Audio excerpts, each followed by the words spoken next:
אז ערב טוב לכולם, שמי דוד לוי פאור ואני הרוח החיה של מעברים.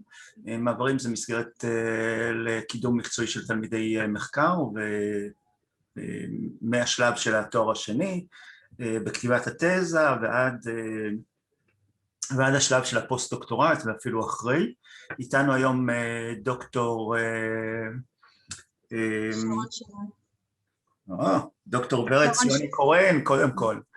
אז דוקטור ורד ציוני קורן היא עוסקת בחינוך מיוחד, באלימות בני נוער, בבריונות. היא גמרה את הדוקטורט שלה באוניברסיטה העברית ובבית הספר לחינוך. היא גם רכזת התוכנית אקדמיה כיתה שילוב סטודנטים מצטיינים בהוראה ומנחה פדגוגית של השתלמויות מורים. אז ורד, נחמד להיות איתך ותודה על המפגש השני בסדרה שארגנת, ומכאן אני מעביר לך את רשות הדיבור. אז ורד, בבקשה. תודה רבה דוד, כיף להיות פה again. באמת המפגש הזה הוא המשך ישיר למפגש הראשון שהיה לפני כשלושה שבועות בנושא עריכה לשונית ונערך בעברית. המפגש הזה ייערך באנגלית, וזה באמת מתוך קודם כל צורך השעה של תלמידי מחקר שפנו אליי. באמת מהניסיון האישי שלי, כפי שתמיד אמר, הדוקטורט שלי הוא בין חודש, הוא אושר לפני חודש וחצי, ועברתי באמת הרבה תלאות. שרון פה היא חלק מהמהלך הזה. אז מי שרצה לשמוע את מה שעברתי, הוא יכול להאזין להקלטה, לצפות בהקלטה הקודמת שנמצאת ברשת, תחת מעברים. והמפגש הזה בעצם התמקד בטיפים לכתיבה אקדמית קולחת, בהירה ורהוטה. כולנו נדרשים כמובן לכתוב בשפה האנגלית, רובנו לא דוברים את זה כשפת אם. הקשיים עולים, חשוב למישהו מניסיון אישי לזהות אותה מראש ולדעת איך לפעול בהתאם. אז אנחנו היום נשוחח עם דוקטור שרון שנהב, עם הגברת מרים ארז, שתיהן אורחות לשוניות, רגע אני חוזרת למלל, שתיהן אורחות לשוניות ותיקות, דוברות אנגלית. דוקטור שרון שנהב יש לה ניסיון רב עם סטודנטים ופקולטות. מרים ארז עורכת השונית משנת 1998, הבעיה שלה היא מאוניברסיטת מיזורי.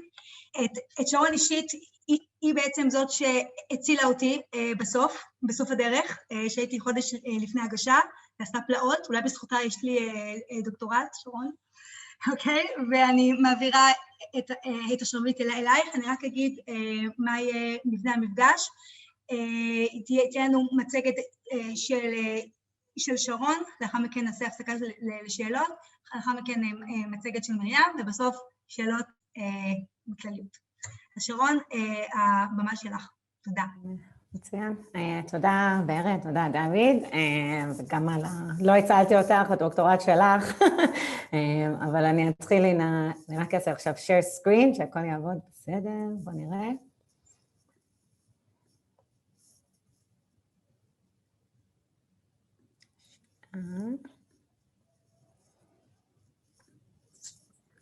Great. Just don't forget the file. Yeah.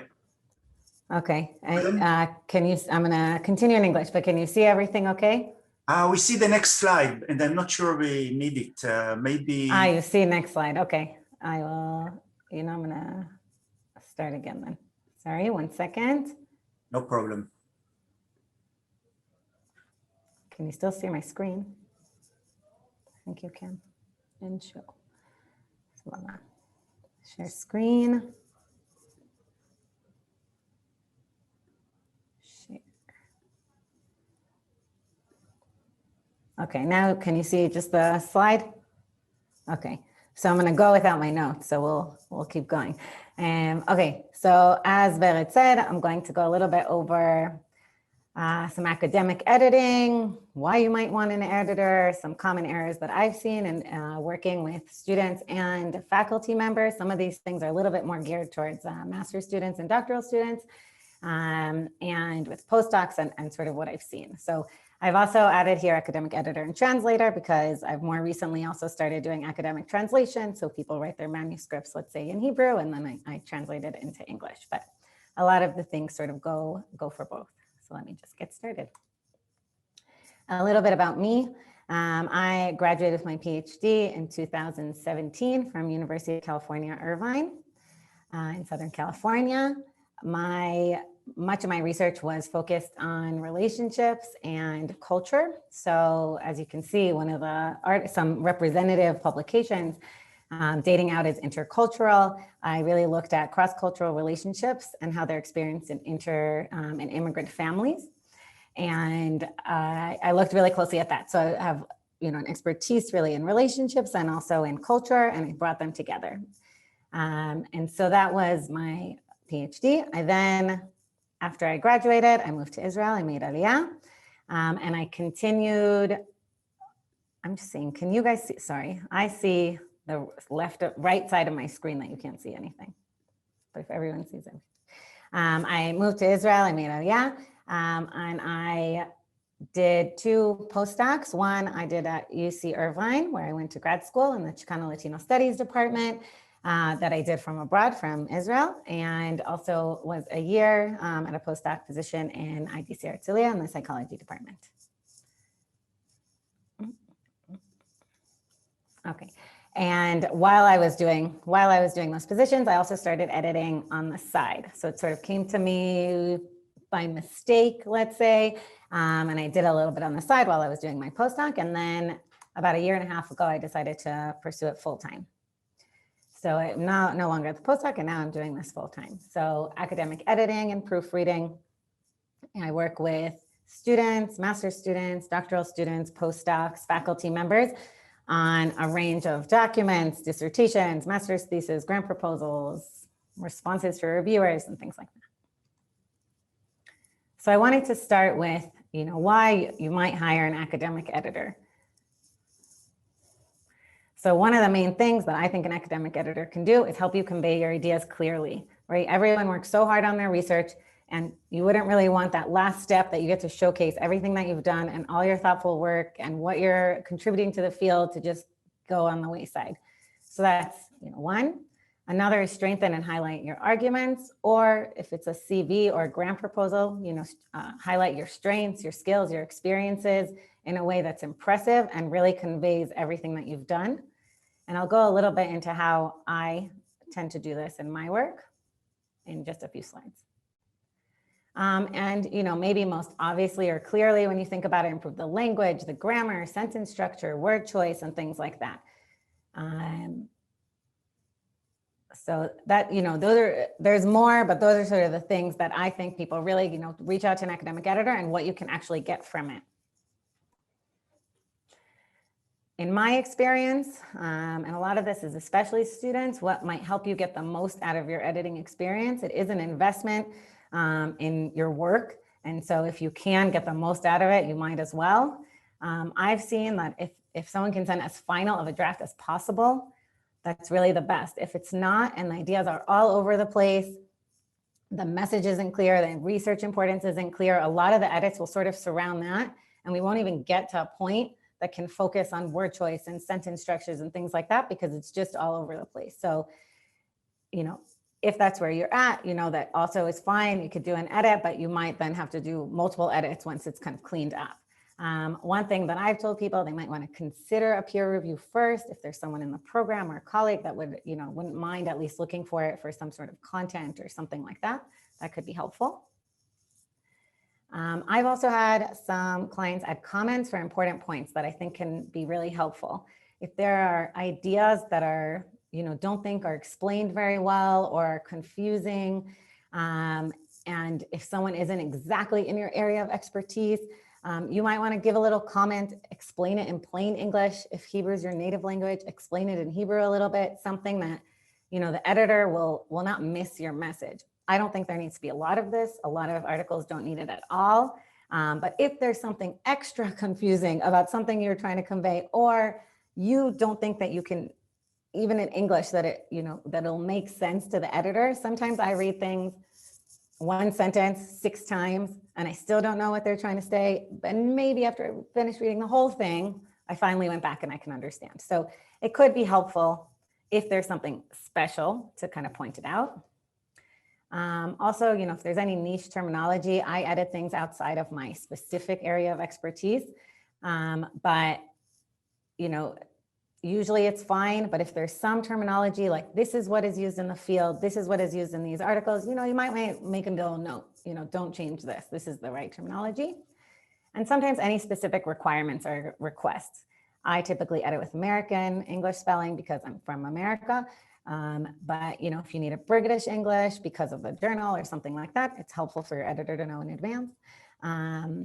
Or even more specific requests. I've been asked, you know, to edit a response letter to reviewers, and a comment was, can you make it more polite? So to make sure that it's coming off in a certain way. So an editor might not know that you want it to come off more polite and maybe a little bit less straightforward or blunt or something like that. So I'll give a quick overview about what happens on my end. So typically when someone emails me, usually for something that they want edited, I will do a brief review just really quickly to assess fit. Again, as I said, I do edit topics that are outside of my specific area of expertise. I think I might not have even mentioned it. I'm a psychologist, social psychologist by training. But typically I can edit outside of my field. I have said, you know, this is not the best fit a handful of times because, you know, if it's some molecular biology, I might not be the best person to do it. But let's say it's a good fit, provide a price code and a timeline, and if the client agrees, we move forward. I usually start just to conduct an initial read through and make minimal edits. Go through the entire documents, edits here and there, but not too heavy. So I get a full idea of what I'm editing. And then start from the beginning and conduct a line by line edit. And I'll go into this a little bit more. And this I'm sharing with you, one, to see sort of like what the editor is doing from his or her side, but also for you to keep in mind while you're writing, what things might be helpful.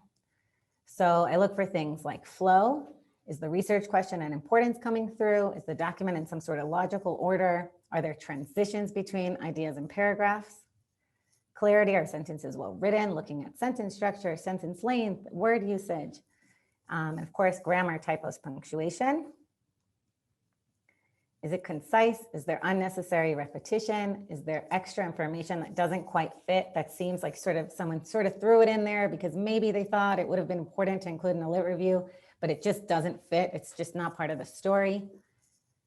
And is it complete? Is there any, as an editor, do I see anything crucial missing? Maybe an argument for why the research is even important in a manuscript. So this is a little overview. I think also this is being recorded. It can also help when you're writing to review these, to give it to students, to look at it yourself, sort of review it to make sure that some of these points are being hit. Next, I actually edit the abstract. I usually save that for last. I do read it before, but I save it for last. So I know really what the study is about, really what the message is supposed to be, and go back to it after. And reread the entire edited document, again, with fresh eyes. If possible, if you can send it to an editor without like, this needs to be done tomorrow, it gives the editor a little bit of time also to get those fresh eyes. If you're up, working for 10 hours, it's a little bit hard to reread it and really feel fresh. So that's just something I like to tell. It's not always possible, but something I like to tell people. I typically try to do it the next morning or something like that to just complete fresh eyes. I usually make more edits and something like that. One of the things I think is important is learning from the edits. If you have time and desire to become, a better writer and read it over and your deadline's not in an hour, I would strongly, strongly urge reading through the edits and comments. And I really believe it makes you a better writer. I've had a lot of my work edited in the past, and I've become a better editor and a better writer as a result of reading the comments, looking at the edits. And I strongly, some people care more than others, let's say, but I strongly urge it if I think it really helps, especially if English is not your native language. And I think it really helps. Also urge clients to ask questions if something's unclear. If they think certain edits don't really capture the message that they want to convey, maybe myself or another editor didn't quite get it. Something got missing in the edit and sort of clarify. And I've worked with people a little bit after, you know, the round of edits and I send it back.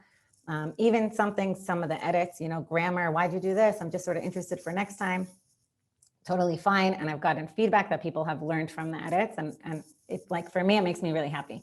Spend a lot of time on it. I write comments and this and that. It would be great that people are really learning from it. Some common errors that I have seen. A big one is lack of transitions between ideas and paragraphs. One of the things that I actually like, for example, in a literature review, if you're piecing together different topics. So for example, what I looked at was looking at say, cultural values across different groups and how those cultural values play into family relationships. So I would sometimes have subheadings. It's stylistic. I've had people tell me they don't really like it, but I think subheadings can help your reader and you organize throughout. So within a literature review, family relationships, culture and family relationships, things like that. Transitions between paragraphs. Here's just, so this is really important. I sometimes find that people are, you know, they're talking about an idea. So they talk about one idea, they talk about culture and how it's important and this and that. And then they just sort of move on to emotions, let's say, but with zero transition, it just feels like this, like a sharp change from one thing to the other. And so here, I just want to give you like a little bit of an example of what might not be great and what might be better. So one, not so great. The next study I read looked at how sociability affects happiness levels. So this is assuming this person already wrote. The first study I read is about happiness levels in general. Then the next, you know, going kind of one by one, sort of a better example, let me go back, are here. So similar to Carrie's findings, another study also found that sociability affects happiness levels. Or although some studies find a relationship between X and Y, other findings are not so clear. So-and-so found that the number of friends was not directly related to happiness. And this ties together different studies. So it shows that you sort of read through them and put the knowledge and you've probably done that, but shows your reader the connection, that they don't have to make the connection themselves. It sort of comes to them more quickly. Another common error goes with this a little bit as well. One citation per paragraph, not connecting between studies and ideas. And that's really important. So I put a nice example here too. Although some studies find a relationship between sociability and happiness, other findings are not so clear. So-and-so found this, and maybe one difference for these findings may be that. And likely that's probably what you're going to study. And so it's really, really important to, it's harder, but to compare studies together in one paragraph, in one section, to really get your reader thinking about why your research is important, how it's connecting from before. And this is something that's often lacking and something that I often comment on. So again, I think that if you can do this before it gets to an editor to the best of your ability, it'll also be like a better edit. You'll learn more from it and there won't be as many drafts needed after that. Another common error is sometimes you find that people are attempting to sound so academic that sometimes it just becomes impossible to follow. So I'm a native English speaker, and sometimes I find that these words, I don't get it. And I think if it's an educated person in this field of academia, you know, they should be able to follow along. And so sometimes I like to say simple is better. Simple is understandable.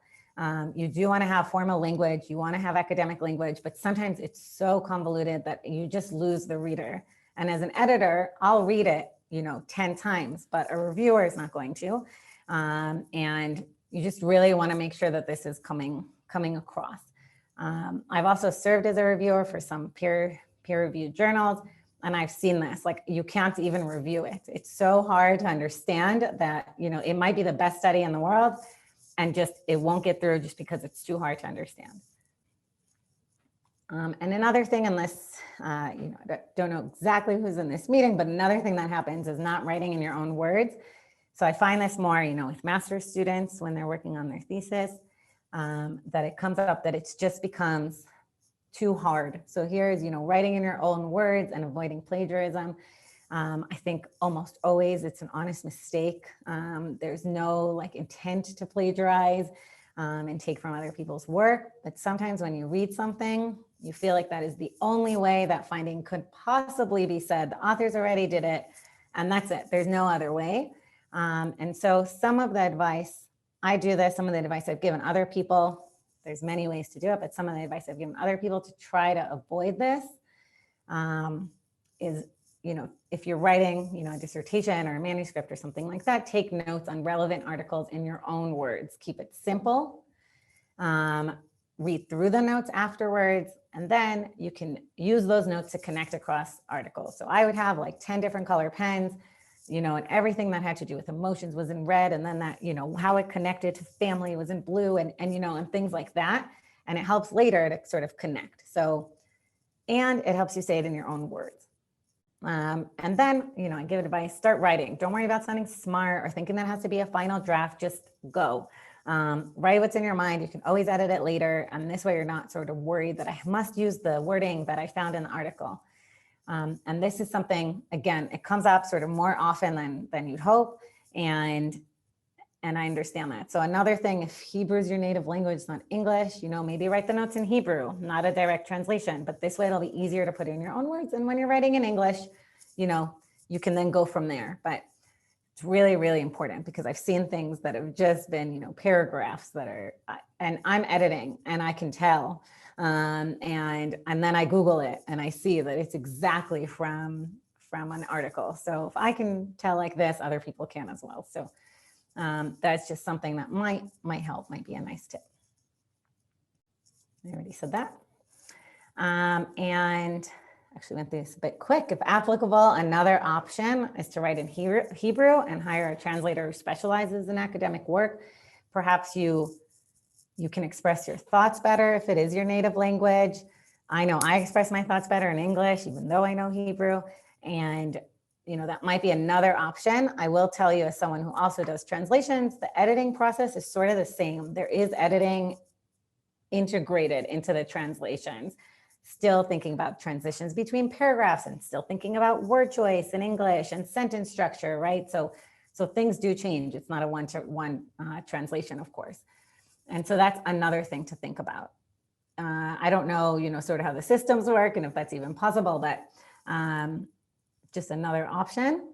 But if not, I think, some of the tips that I brought up, some of the questions and flow and clarity might be really helpful as you go. Actually went through it much quicker than I thought, but now we have, if you can, this is my information to contact if you'd like, and any questions that I can answer on what I presented, on other things that you've had experiences with. Berit, if you'd rather keep the questions for the end, just let me know. But sure, let me repeat the question. Asaf, chime in if I miss anything. So the question was if I can speak to the differences, for example, about editing a journal article versus a chapter or a book, because books might give, you might be maybe a little less formal, give your own experience, a little bit more fun, let's say, versus an academic article that might just have to follow a more formal structure. So actually, I'd say that I mostly edit journal articles or doctoral dissertations and things like that.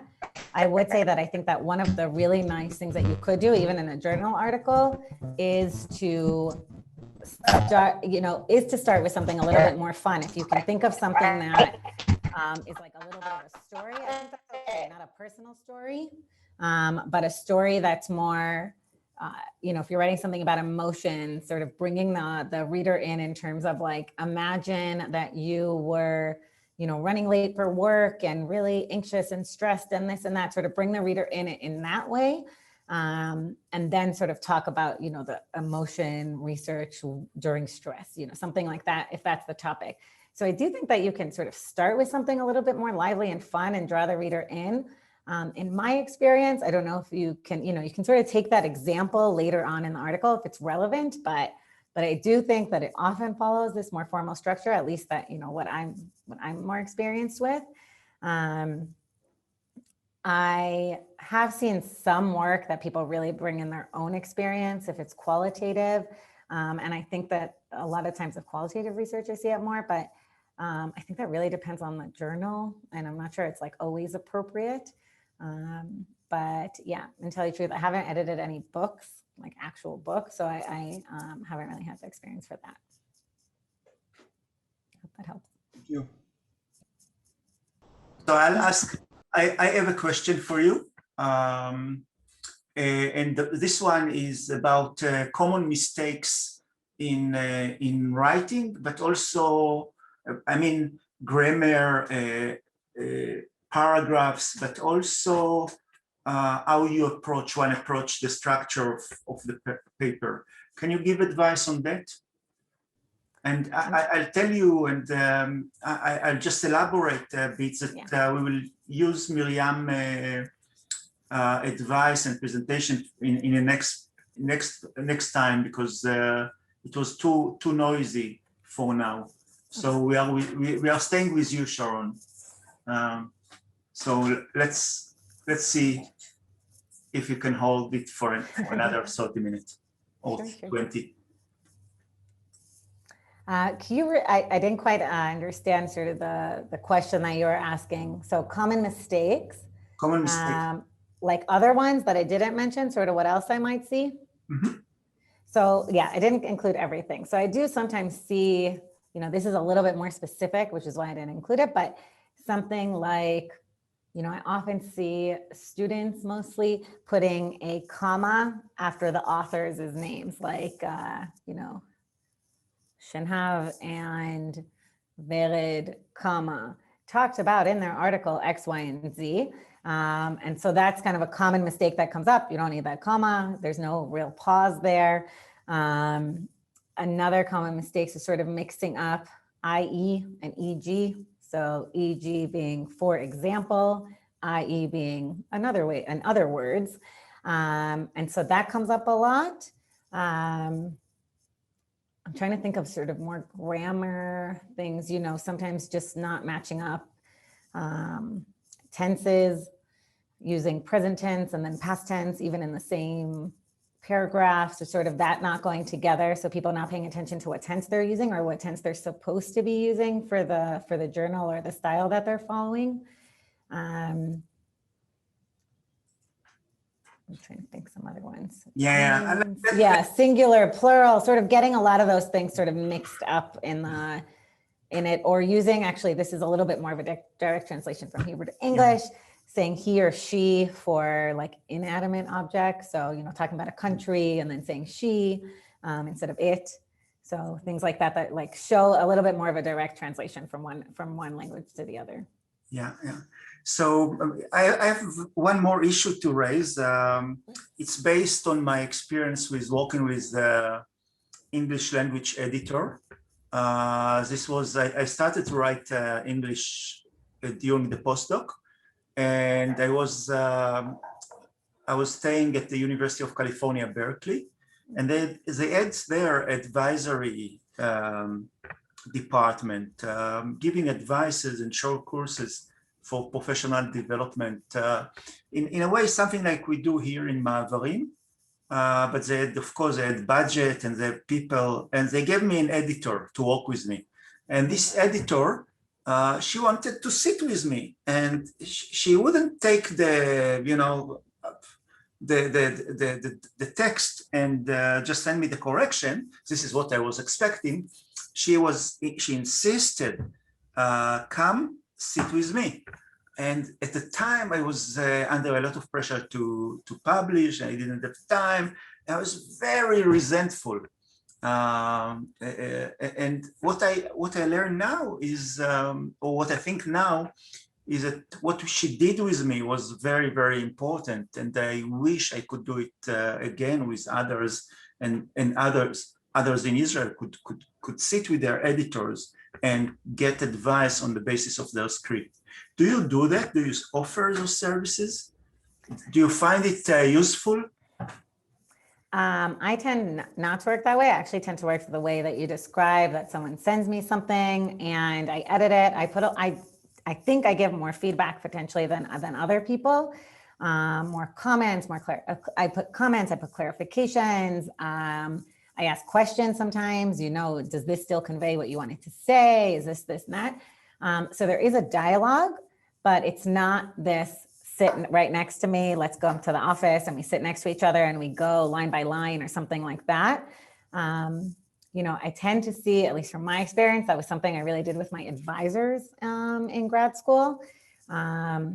Not even that much by like sitting, line by line, but, really talking through the ideas or something like that. But more so in the idea stage, I would say, the concept stage and things like that, than the actual editing. I have, earlier on, I did sometimes sit with students who were really lost and their advisors weren't helping them. And, they really just needed basic understanding of what even goes in a method section or how you even look up articles. And that was but I see that as a lot more sort of advising than editing. And so, short answer to your question, I've sat one next to the other for things that have to do a little bit more advising rather than editing. I work personally a lot better sitting by myself with the computer screen, reading the sentences, thinking of a better way to say it than necessarily out loud across the table with someone else. But it is a service I would offer in the right circumstances. Again, excellent. More advising. Thank you very much, Sharon. But I also think, again, I think it's like a fit. Like some people want it more, some people want it less, and sort of like the fit between. Yeah. At the time, I wanted less, but I should have taken more. And my advice, and to you all, is to start very early, not to wait for the end. To start writing in English very early, to start writing academically very early, meaning